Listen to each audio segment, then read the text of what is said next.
In today's tips and tricks, I'm going to show you how to mount a bead on a piece of wire so that you have two loops. These can be used for either earrings or as sections going into a necklace. So grab yourself a piece of 1mm wire and thread your bead on. Now you're going to grab your round nose pliers, get the tip of the pliers with the tip of the wire and twist it around to make a P shape. Now that P shape is a bit wonky, so I'm going to go in, grab it at the back and pull it straight. So that gives me a piece just like that.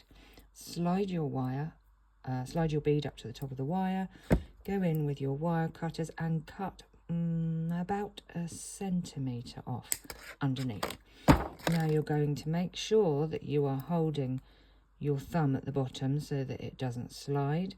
You're going to grab the tip of your wire with the tip of the pliers again and wind it round just like that. Give it a kick back and there you go. You now just need to add a couple of ear wires and you've got your earrings with your favourite beads. Ta-da!